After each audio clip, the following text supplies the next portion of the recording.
नमस्कार, आप देख रहे हैं नागपुर समय न्यूज और मैं हूं रत्नाकर एक विशेष रिपोर्ट के साथ। मुंबई वो शहर जो सपनों को जन्म देता है, लेकिन कभी कभी उन्हीं सपनों का बोझ इंसान को भीतर तक तोड़ भी देता है। पवई के एक एक्टिंग स्टूडियो में शुक्रवार की दोपहर जो कुछ हुआ उसने इन सपनों के शहर को सन्न कर दिया। आर स्टूडियो में 17 लोगों को, जिनमें 16 मासूम बच्चे शामिल थे, एक व्यक्ति ने बंधक बना लिया। वह दृश्य जहां नीचे लोग चीख रहे थे और ऊपर कांच की खिड़की से बच्चे मदद के लिए हाथ हिला रहे थे, किसी भी दिल को कपा देने के लिए काफी था। पुलिस के अनुसार आरोपी का नाम रोहित आर्य था।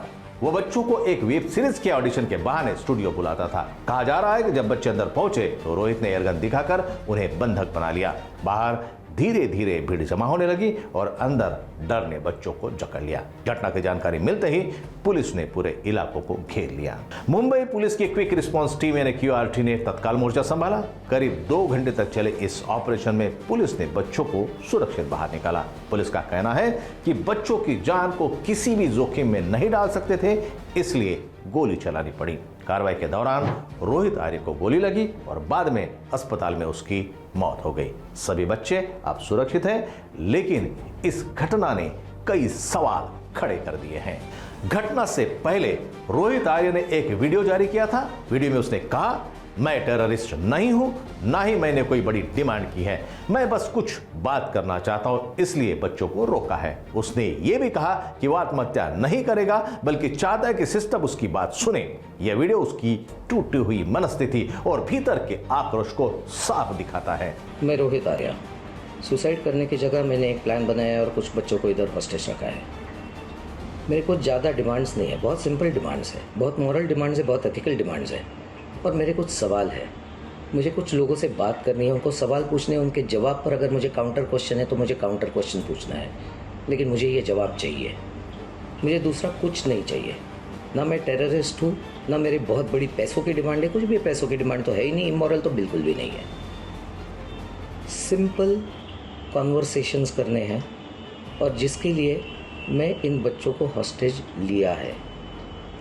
ये मैंने एक प्लान के तहत ही हॉस्टेज लिया है। लेट्स चेंज 4 मैं सच में करने वाला हूँ। अगर जिंदा रहा तो मैं करूँगा, अगर मैं मर गया तो कोई और करेगा, लेकिन होगा ज़रूर। इन्हीं बच्चों के साथ होगा अगर इनको हार्म नहीं होता है तो, because the slightest wrong move from your and will trigger me. Police जांच में सामने आया है कि रोहित का विवाद महाराष्ट्र के पूर्व शिक्षा मंत्री दीपक केसरकर से जुड़े एक प्रोजेक्ट के भुगतान को लेकर था। कहा जा रहा है कि उस प्रोजेक्ट के पैसे उसे नहीं मिले थे। साल 2024 में रोहित आर्य ने अनशन भी किया था। उसने मुख्यमंत्री से लेकर संबंधित मंत्री और अधिकारियों तक अपनी बात पहुंचाने की कोशिश की, लेकिन हर बार उसे सिर्फ आश्वासन मिला, समाधान नहीं। धीरे धीरे वो हताशा और गुस्से के बीच फंस गया। कहते हैं, जब इंसान को कोई नहीं सुनता तो वो चिल्लाने लगता है और कभी कभी वो इस चिल्लाहट इस तरह से फूट पड़ती है। यह घटना हमें सोचने पर मजबूर करती है कि क्या यह सिर्फ एक सिरफिरे की हकीकत थी या एक टूटे हुए नागरिक की आखिरी पुकार। क्या हमारी व्यवस्था इतनी संवेदनहीन हो गई है कि कोई इंसान सुने जाने के लिए बच्चों को बंधक बनाने जैसा कदम उठा ले? और अगर एक व्यक्ति न्याय की तलाश में इस हद तक जा सकता है तो क्या यह हमारी सामाजिक और प्रशासनिक नाकामी नहीं है?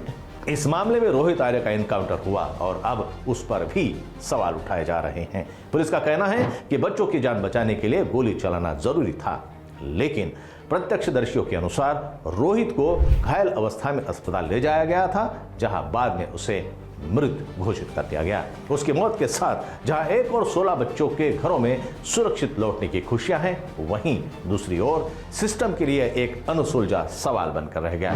क्या रोहित का अंत उसकी गलती थी या उस व्यवस्था की नाकामी जिसने उसे हताश कर दिया?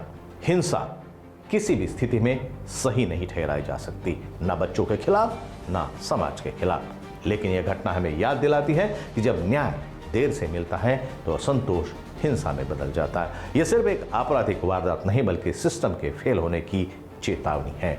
मुंबई पुलिस ने बच्चों को सुरक्षित बचा, यह बेहद सराहनीय है, लेकिन हमें यह भी देखना होगा कि ऐसे हादसे दोबारा ना हो। समय रहते संवाद, समाधान और संवेदना यही इस समाज को बचा सकते हैं। नागपुर समय न्यूज के लिए रत्नाकर मलिक की रिपोर्ट। अपना ख्याल रखें, अपनों का ध्यान रखें। जय हिंद।